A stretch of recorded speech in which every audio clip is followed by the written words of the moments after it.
Okay, good morning, everybody. The few, the fearless are here. That's good. A little rainy this morning.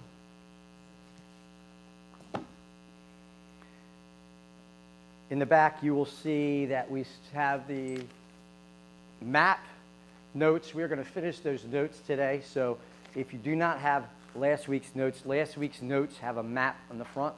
We'll finish those notes, and then we'll get into the new notes today, or finish the new notes today, see how it goes. It says, a king revealed. That are the new notes. So there should be two sets, last week's and this week's. Let's go to the Lord in prayer this morning before we begin and ask his blessing for this morning's study. Dear Heavenly Father, rain is wet and lots of times uncomfortable when we get out of the car, but we know that the flowers, the trees need rain, and it's part of your purpose to water everything, and so rain can be a blessing. And so we think of the blessing of the rain this morning, all the things that need rain, and we're just thankful for that. Just thankful for your word, which waters us as well. We are just thankful to have the freedom to study your word weekly, and a church that makes the word such importance to our lives. And so I just pray that you'll continue to bless us, spur our minds, teach us what you want to teach us through your Spirit, Lord, as we study the ancient Israel and the things that went on here in 1 Samuel, Lord. So I just pray we'll be able to continue to apply these things to our lives, Lord. And I pray all this, Lord, for your blessing this morning. In Jesus' name, amen.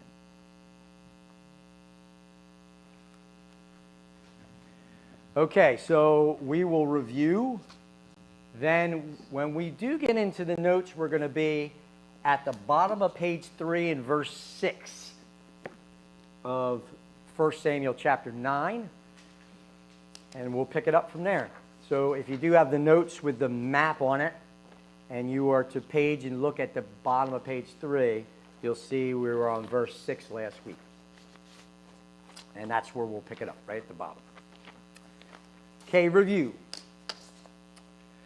When Samuel was told to Shema, listen. So listen to the people's request for a king and do it. Shema. They were to listen to the people's sha'al, their request for a king. Samuel knew that it had been already decided by the Lord. Israel would have their king.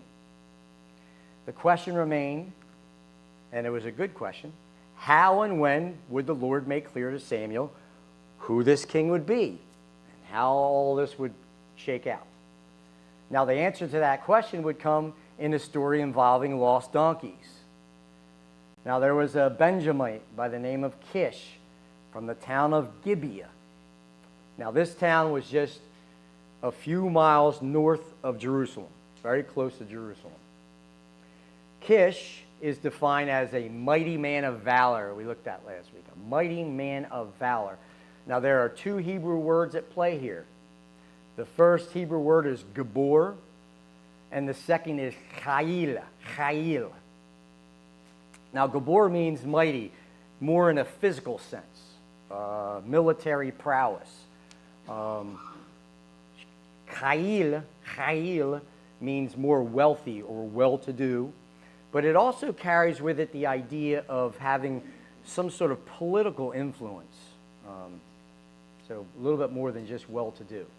So it seems that Kish was a tribal aristocrat who also fought well for his tribe in times of war. He was a warrior, or a known warrior.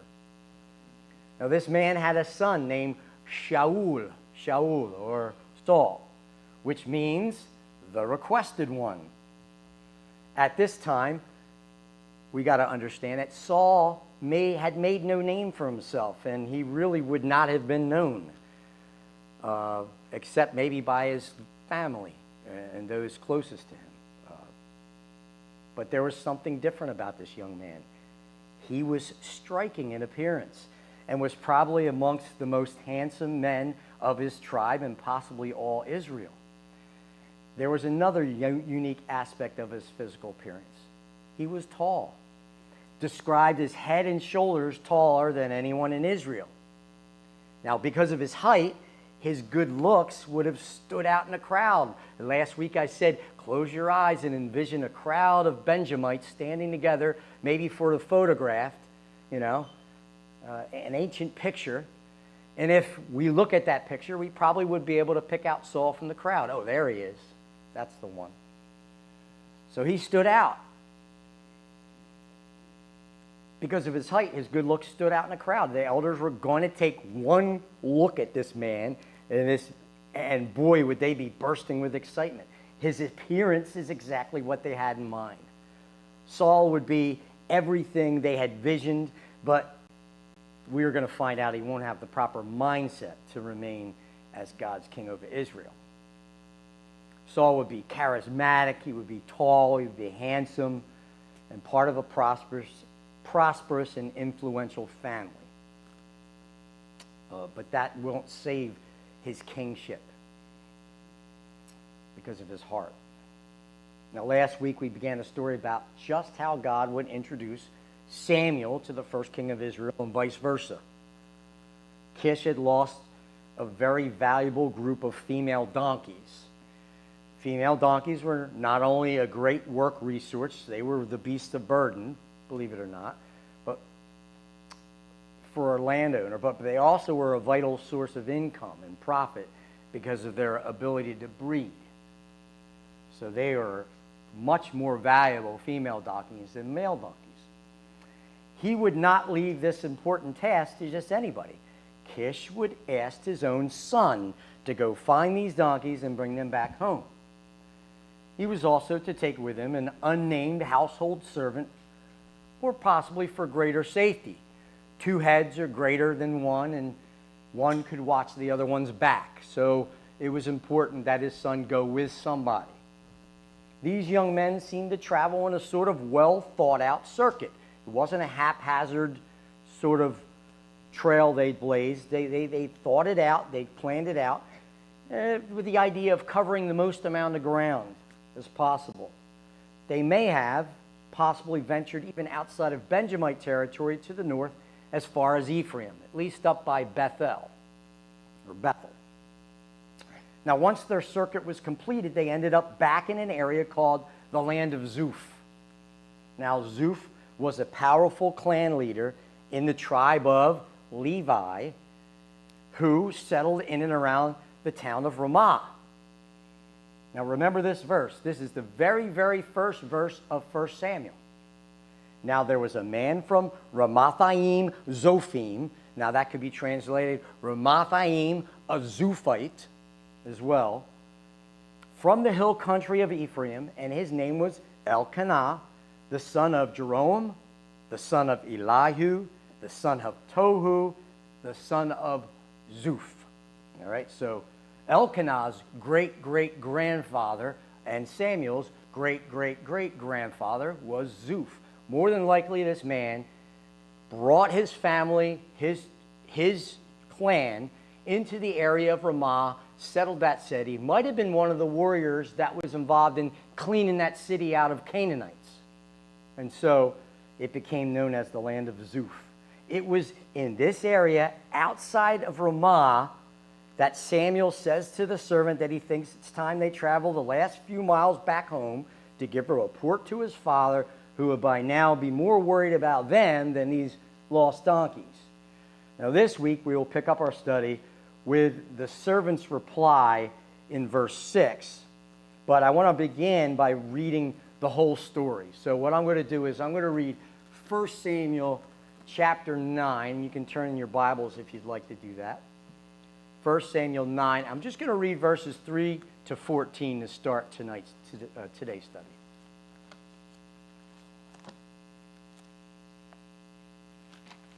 First Samuel chapter 9, just going to read verses 3 to 14.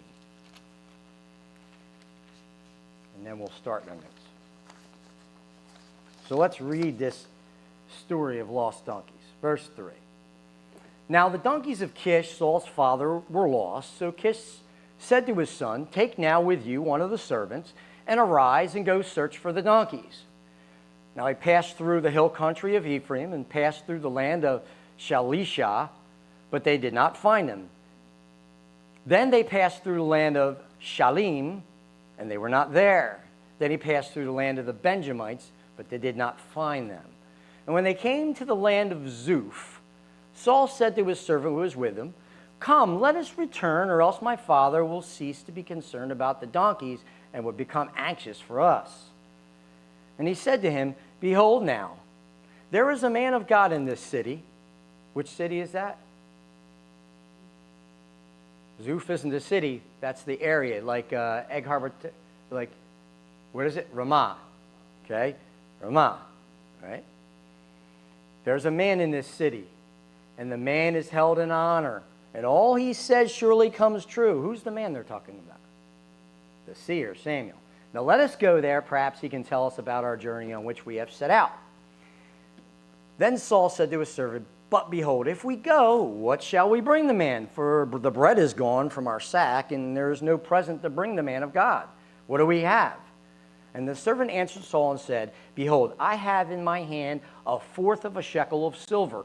I will give it to the man of God, and he will tell us our way. Verse 9, a parenthesis, formerly in Israel, when a man went to inquire of God, he used to say, come, let us go to the seer. For he who is called a prophet now was formerly called a seer.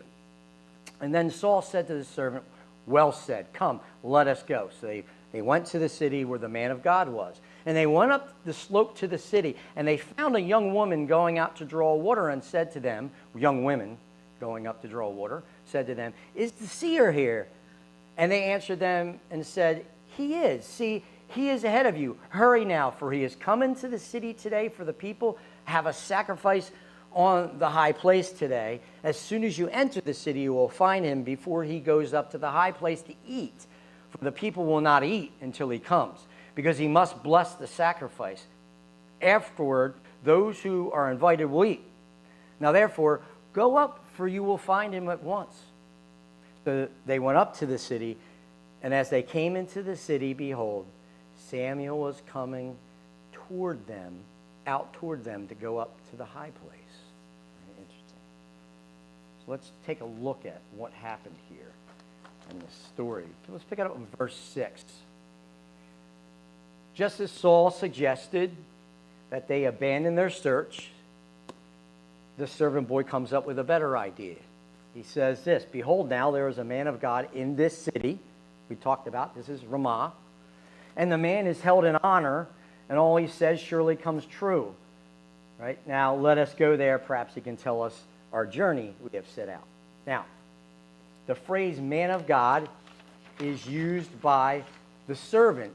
This man of God phrase in Hebrew is Ish Elohim. Ish Elohim. It certainly becomes a designation for a prophet during the times of the kings. So at the time, after this time, anytime you see the phrase Ish Elohim, this is a phrase meaning a prophet. Right? But now, more than likely, it meant a holy man or a diviner.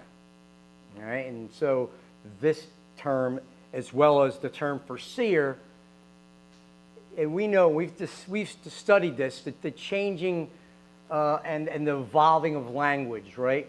There's lots of language that evolves. Okay, so in one era, a word means something, and in another era, it changes a little bit. So Ish Elohim was designated for a holy man, a seer. It's an older term. It's really literally translated man of God, but it became known when you read Ish Elohim during the time of the kings, it means a prophet. So an Ish Elohim, Balaam might have been considered an Ish Elohim or a seer. We're going to talk about the word for seer too. Now this verse also supports what we already know about Samuel. What does it say? Everything he says comes true because he hears from God, the servant says. And we already know from the beginning of our book that eventually people come to understand that everything that Samuel said has come to pass and he must hear from the Lord. And this was understood. So you see how the servant brings this out about Samuel. We got to go see him because we know he hears from God. But a prophet is not one who just tells men where animals are located, at least. So at least they are treating him like some sort of holy man, using the old term, Ish Elohim. He is a seer. He's some sort of holy man who hears from God. Let's go see him.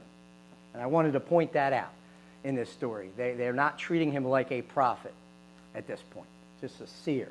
Now he tells Saul that maybe this Ish Elohim will tell them where these donkeys have gone. And so instead of going home, they're going to go see the seer, right? But the problem was that you couldn't go to a holy man and ask him for a favor without some sort of payment for services rendered. They had apparently run out of food and had nothing on them to give the man of God, or at least that's what Saul thinks. But in verse 8, the servant tells Saul that he in fact has a single silver coin in his hand, and it should be enough for the man. So Saul, then changed his mind, and rather than head home, they traveled into the city of Ramah to find the man of God, the Ish Elohim. Now note, what is further clarified in verse 9, why we have that little parenthesis, is that the men who heard from God before the time of Samuel were also called Ra'ah, or seers. All right, Ra'ah, not to be confused with Ra, evil. Ra'ah, seers. Now, the same root word used for the men, and of course this word is a noun, Ra'ah, is in its verb form means looked upon or looked into. Remember we talked about the men looked into the ark? They Ra'ah the ark, so they must have opened up the lid, or they looked at or looked into the ark. It's the same root word. The noun form means seer. The verb form means looked into, looked at. So we have the same word used here, Ra'ah. All right, and so they used to call these men who heard from God Ra'ah, right, seers. The same root word is used for earlier in our book. So this term of identification was being basically outmoded, and now at the time of the writing of this chapter, which is was definitely during the time of the kings, the term Nabi, or at least closer to the time of the kings, the term Nabi, or prophet, was being used for these men. So they no longer used Ra'ah, but they used the term Nabi. All right, so a prophet would be an Ish Elohim. That term changed, and then when you refer to a prophet, you use the word Nabi.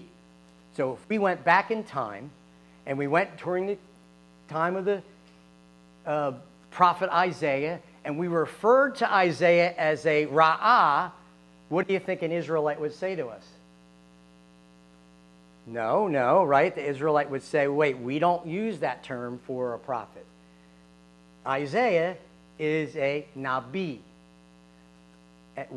Now, it doesn't mean that Ra'ah was no longer used, but they would explain to us that we don't use that term anymore for the prophets. Does everybody understand verse 9 and what that is?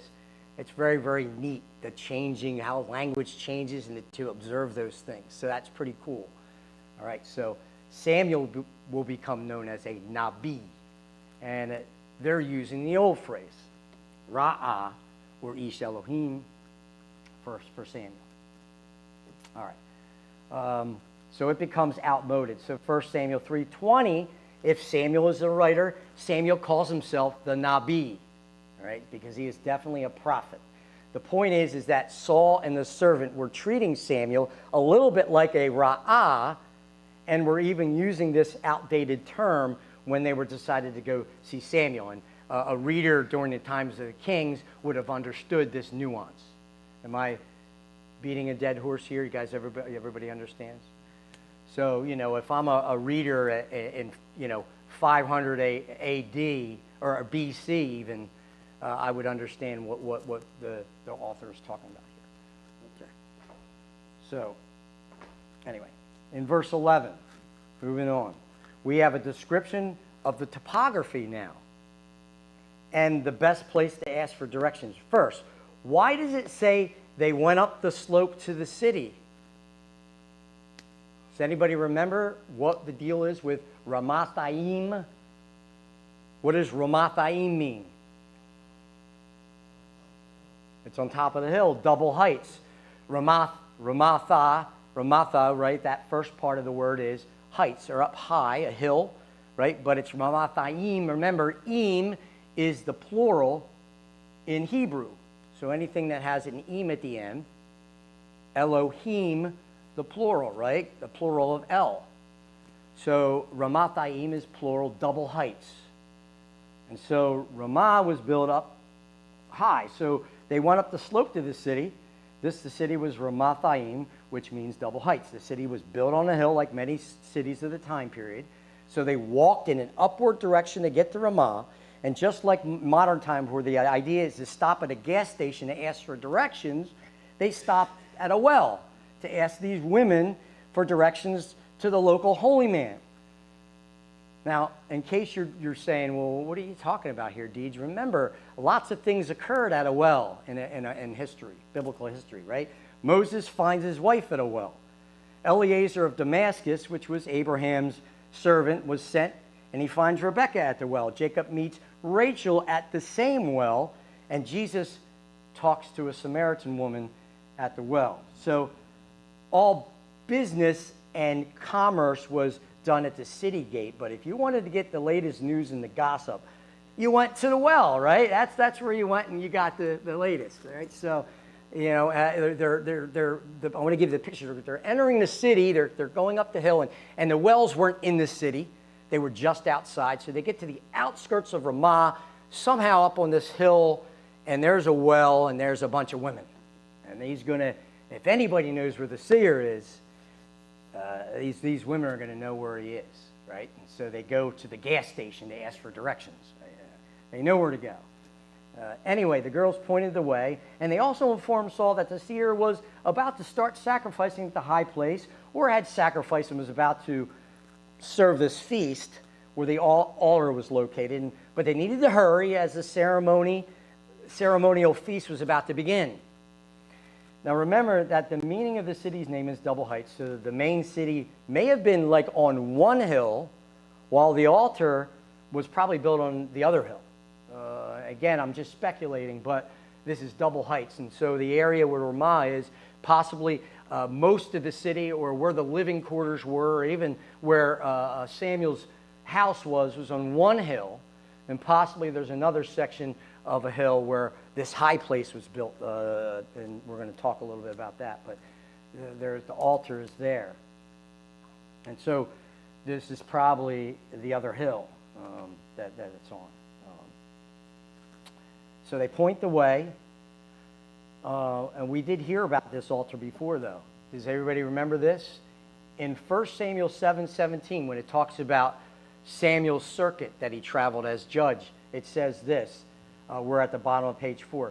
Then his return was to Ramah. So when he finished this, as he judged that circuit, he returned to his hometown, for his house was there, and there he judged Israel. And then it says, and he built there an altar to the Lord. So there was an altar in Ramah, and apparently much more than just a single altar. We think of just this little brick altar that he built. That really wasn't what he did. He did a little bit more than that.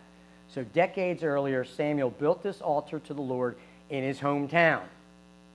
And so we know of this altar. We heard of it.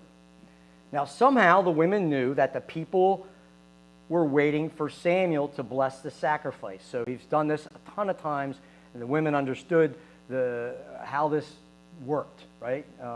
They were informed. So if they hurry, they might catch him on his way up to the high place. Now, what Hebrew word do you think is used for the translation sacrifice? Don't look ahead in this phrase, bless the sacrifice. Anybody tell me without looking? Which sacrifice is this? Are the people allowed to eat the olah? The burnt offering is the olah. Would it be the minkah? What is it, the meal offering? Are they allowed to eat the minkah? What is the sacrifice we know of that involves a feast? Begins with a Z. So if you were going to sacrifice, and I would bring an animal, the first thing I would have to do, like my father said, is to perform an olah. You are not allowed to perform any other sacrifice until the olah is done, so the burnt offering. Then I would bring a meal offering, which is a grain offering, an offering of grain. That would be the second one. And so after I perform the olah and now the mincha, or the grain offering, what is the third offering in the series? And remember, we talked about this. This offering allows me to eat and fellowship with the Lord, and I get most of the animal. The zeva, the peace offering, very good. It's a peace offering. So the peace offering is one that could be shared. This is the zeva. So when it says bless the sacrifice, it doesn't say bless the korban, which is like an offering. It's translated offering, it's just general. It says he has to bless the zeva. It's a very specific sacrifice in the order of the sacrificial system. So apparently this is the zeva shalamim. This is the peace offering that he's performed. And so they're going to have this feast. So the hint is, after those who perform the sacrifice are invited to eat with Samuel. Samuel sits and eats with them. So in verse 14, as Samuel and his companion rush up the hill to catch the seer, there is Samuel coming towards them on his way to officiate the sacrifice and the town feast. And I put a town feast. It's a private sacrifice, not the whole town is invited. That's probably incorrect, and I'll scratch that out of the notes. But basically there is a private, large gathering there at the hall for the sacrifice. But they're hurrying up. Now, I wanted to point something out to you, because this is the end of last week's notes. What a case of serendipity this is. Isn't this neat? What a piece of good luck. Of all things, what are the chances that at that exact moment, Samuel happens to meet them as they get into the city proper, right? I mean, it seems to me that both of these boys more than likely brought their home lucky rabbit's foot. And because they did that, wow, look at this. They happened to enter the city at the exact moment that Samuel was coming out to head up to the high place. And what do you think is going to be, what's going to come of this meeting, this chance meeting? Of course, they're going to be invited to go and sit and eat, and the rest of the story hears. And I bring that up is we want to see God's sovereignty here. I want you to see God's sovereignty here. These men walked for 3 days in a circuit, walked all around. They just happened to end up in the land of Zuph, just outside of Ramah. And just at the exact moment as they decide, we're going to go to the well and see this holy man, let's go ask the women. And they ask this women, and the women say, hurry up, go up there, because he's getting ready to perform this feast, and you might catch him. And then they get up there into the city proper, and there's Samuel and there's Saul. Amazing. So God is sovereign. He's obviously watching over all these human events. Let's take a look at our new notes. The new notes say, a king revealed. Of course, if you didn't know, I was being sarcastic. I apologize. It was divine providence, top of page 1, and the direct will of God that Saul and his servant would stumble upon Samuel here. They traversed a broad area in search of those lost female donkeys. It was not a coincidence that they ended up in the land of Zuph, just outside the hometown of Samuel. It was not happenstance, the timing being so perfect that when they entered the city proper, there was Samuel walking in their direction. And so, no matter what choices they made, see how divine sovereignty works with human choices? They had choices to make. They plotted out what they wanted to do, how they wanted to search for the donkeys. It was well thought out. Samuel made his choices. The servant made his choices. They decided to do this, but boy, they ended up right where God wanted them. And it's very, very important to understand how God works within human will and decision making, and his will be done. Now, let's look at verses 15 to 17. Not a chance meeting, I put. Not a chance meeting. Why? we get further information here. Now, a day before Saul's coming, so this is the day before, the Lord had revealed this to Samuel, saying, about this time tomorrow, I will send you, they're going to make a decision to go up the hill and ask the women and come here. I will send you a man from the land of Benjamin, and you shall anoint him as ruler over my people, and he will save my people from the hand of the Philistines. For I have considered my people because their outcry has come to me. And when Samuel saw Shaul, the Lord said to him, behold, the man of whom I spoke to you. So the Lord points him out. The man of whom I spoke to you. This one shall rule over my people. So Samuel knew. So we find out in these verses a bit more about this chance meeting, right? God told Samuel the day before Saul even showed up that about this same time tomorrow, he would pass with a man from the tribe of Benjamin, and this Benjamite would be God's choice for the first king of Israel. So now Samuel knows how God is going to bring this all about and who this king is going to be. Now Samuel knows the next king of Israel here. Now, a couple of weeks ago, I explained that Saul was the people's choice for king. But in our passage, it was God who chose Saul. The people had nothing to do with it. How do we harmonize this? How do we harmonize the fact that it apparently was God's choice? How would it be the people's choice? What's that? It's always God's choice, right? Pop? I think we have the permissive will of God. He permitted the people's choice. He permitted it, that's right. That doesn't lessen his sovereignty. It was still his will. But it wasn't his direct will. It was his permissive will. Absolutely, right. I should say his sovereign permissive will. How about that? Right. Yeah, if you put it in perspective, does anybody have a problem harmonizing this? I mean, you think about it. Here's how I put it in the notes. Although God made the literal selection, right, for the first king of Israel, we can't deny that. He literally made the selection. He did so understanding the thoughts and the intentions of the people so that Saul was the exact type of king that they desired to have. And that is very important to establish because it actually gives a little bit more understanding to us as we see Saul's life and we're confused about how it went so bad, but yet God chose this man. God knew the intentions of their heart. He gave them a king that they wanted. So even though God made the selection, it was exactly the one they wanted.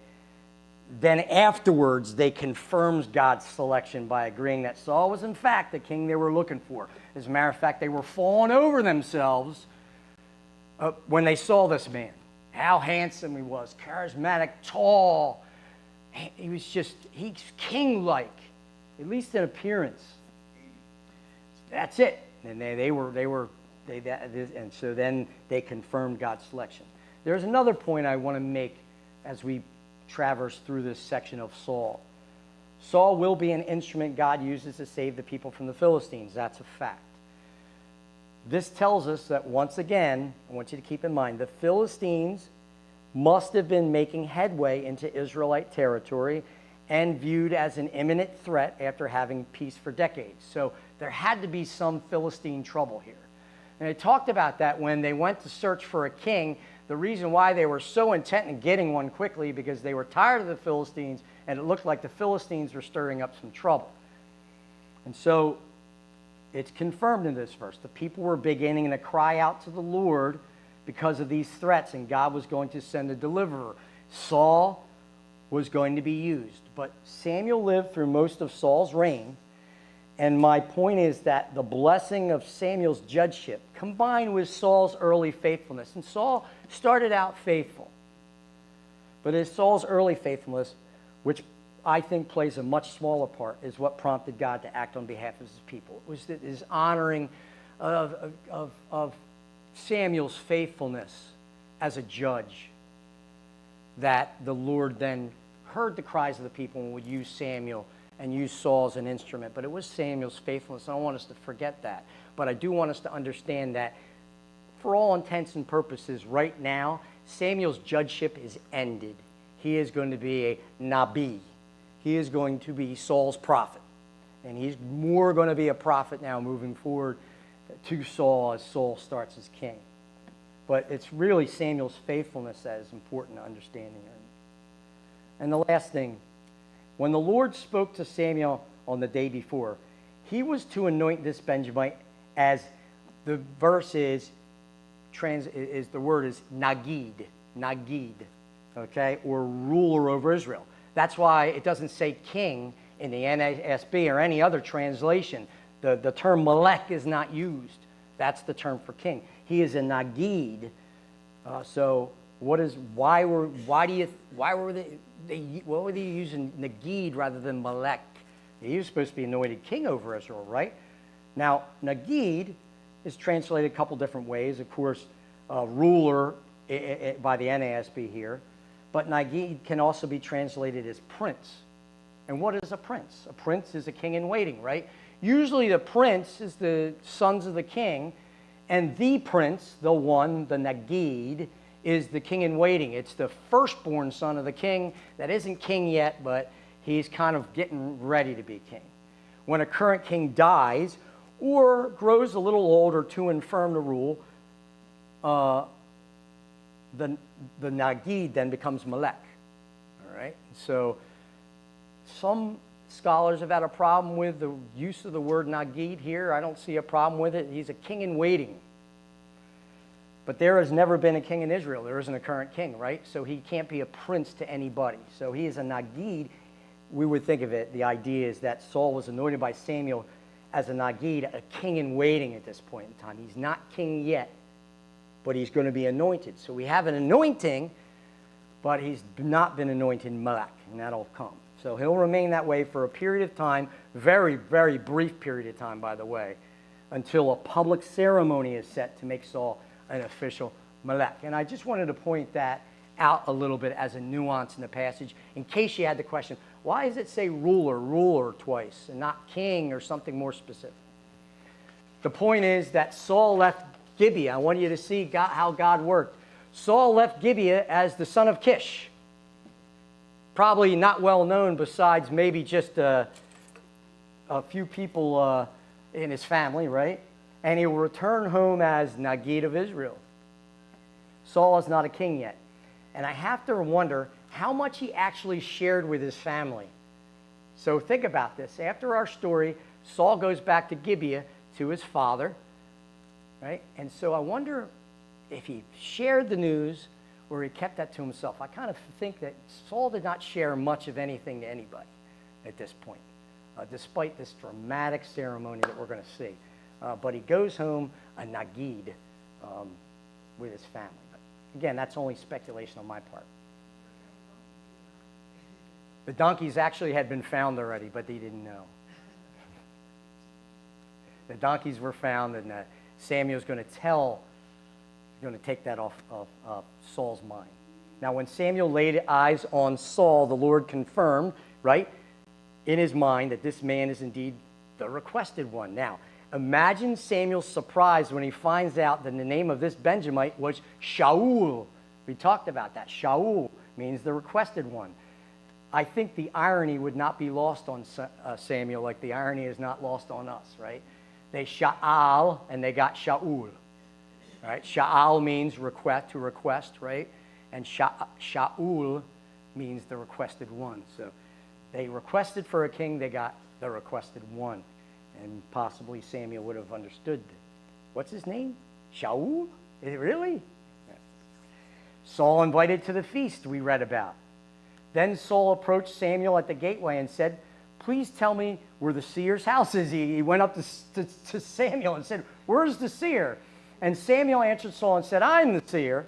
I am the Ra'ah," right?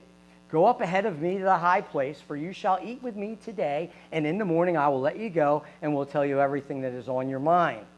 And as for your donkeys that wander off 3 days ago," Annabelle, to your question, "do not be concerned about them, for they have been found." And then he says something odd, and we'll go over this. "And for whom is everything that is desirable in Israel? Is it not for you?" and for all your father's household? And Saul replied, am I not a Benjamite of the smallest of the tribes of Israel? And my family the least of all the families of the tribe of Benjamin? Why then have you spoken to me in this way? So let's unpack these four verses here. What happened? Some people are surprised that Saul, living so close to Samuel and considering Samuel's leadership and basically fame, didn't recognize Samuel or even know anything about the local seer. So a lot of people call into question, oh, this doesn't sound genuine. Saul lived possibly 3 miles from Samuel. If Gibeah and Ramah are in Jerusalem, is where they're supposed to be. So how would he not know? But I think we have to consider the times. It's not that cut and dry here. If Saul never attended one of these feasts himself and was a homebody who at this point in his life more than likely only tended to his father's business. I mean, he didn't run his own business. He wasn't to that point. He was about his father's business. So he may not have known much else than whatever went on in the family estate. If there was social media or even some sort of local newspaper, Saul certainly would have known all about this holy man, and he would have seen a picture of him. There would have been a picture of Samuel and Ramah with, some guys, and they just performed a sacrifice, and there's Samuel there, standing there by the altar, big picture, or in the front page of the newspaper. I mean, we got to consider the times. I don't have a problem at all that Saul didn't know who Samuel was, didn't know what he looked like, wasn't even aware of his presence. You got to consider the times. Saul certainly would have known all about this holy man and would have seen a picture of him if there was social media. This is not the time period. So Samuel tells Saul that he is in fact the seer, and furthermore, he is to sit with him at the banquet that is about to begin at the high place. Now, of course, we know this is one held after a Zevah Shalomim offering, right? This is the Zevah. Apparently, and what I get from this, and again, this is my speculation, it's not told, but apparently at this time, a group of men would bring offerings of their families to Samuel and Ramah. He would officiate these offerings, which would include the Olah and the Mincha, the burnt offering, right, and the grain offering, very good. The grain offering, have to perform those two. Then Samuel would perform the Zevah, and he would hold a feast at a banquet afterwards to partake in the Zevah together with the worshipers who brought these sacrifices. Now, then Samuel tells Saul that he was going to reveal to him everything that is on his mind. And what is on Saul's mind? What's on his mind? The lost donkeys. That's why he came to the seer in the first place. So he's going to reveal everything that is on his mind. So Samuel tells Saul that these donkeys have been found. Your father's donkeys are found. Now, he was relieving Saul of those worries, I think, because Saul will now have to contend with much more weightier things than a bunch of lost donkeys. And you think about what Samuel's now to reveal to Saul. Forget about the donkeys. They've been found. All right? And so there's much weightier things now. Now, you're going to become the king of Israel. And so he does Saul a solid here and relieves him of that. So Samuel then hits Saul with a rhetorical question. And for whom is everything that is desirable in Israel? Is it not for you and all your household? So the question sounds kind of cryptic, but at this time, what is the thing that is most desired in Israel? A king. Very good. So the rhetorical question reveals that, and for whom is everything desirable in Israel? A king. A king is what's most desired at this point in time. Thus, their desire is for you and your father's household. I mean, it's quite a way to reveal to Saul that you are the next king of Israel. You are going to come what is most desired in Israel at this point in time. So what is most desired? You and your father's household. And it is going to be you, in fact, that is most desired because you're going to be king. So Saul must have understood these rhetorical questions back to back and understood what he was saying here. So Saul replied to Samuel in a typical Middle Eastern form of grace and humility. Am I not a Benjamite of the smallest tribes of Israel? And my family the least of all the families of the tribe of Benjamin? Now, this certainly is not true of Saul's family. Benjamin was certainly amongst the smallest tribes of Israel. That is true. But his family was not amongst the least of that tribe. That's not the case. This was a typical reply of humility to show that Saul was basically stunned at the revelation. So Saul was stunned at what Samuel was revealing to him. And this is typical Middle Eastern humility here. Was that he would be kind of stunned that he was going to become king of Israel. For example, nowadays, somebody might pick us for something. Maybe an award, Employee of the Year, Employee of the Month, or pick us on a team, right? And we might reply, I was the last person on earth I thought you would pick.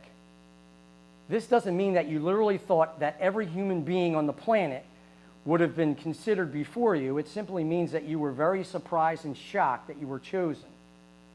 Think about the many humble replies we use in our everyday language that if they were taken literally may be perceived as a lie, right? So Saul is neither lying or exaggerating when he says this, but is using a standard Middle Eastern saying to express his utter shock at the information Samuel is revealing. He is going to be the king of Israel, him, this small little tribe from the small little tribe of Benjamin.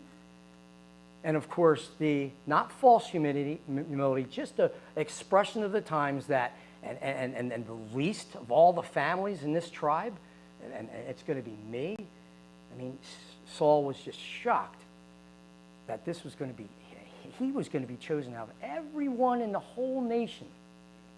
Him. So next week we'll pick it up at verse 22. I don't have enough time to field any questions, but if you do have any questions, please ask me after the service. We have a couple of minutes. I went a little bit long. I apologize, and I apologize I didn't get to any questions. So if you do have any questions, please let me know what they are so I can address them at the beginning of our next session next week, and we'll pick it up at the top of page 3, verses 22 to 24 next week. Let's go to the Lord in prayer and close this morning's study. Heavenly Father, I just thank you for your word, and thank you for the consistent participation of those who come out for Adult Sunday School, and I just pray that you continue to bless our lives with this book so that as we study the events that occur, we also sing our praises to you, Lord, your sovereignty, your will, and your perfect plan. That not only do you have a perfect plan for Saul and Samuel and the nation of Israel, you have a perfect plan for all of us here and for your church. And we're so glad that you were the one in charge, Lord, and you're the one who are the controller of human history. And we're so thankful for that this morning. Thank you for your word. Open up our hearts and minds to my Father's study this morning. I pray that we'll continue to grow together, separately, individually, but also as a church group as we study your word. I pray this in Jesus' name, in thanks. Amen.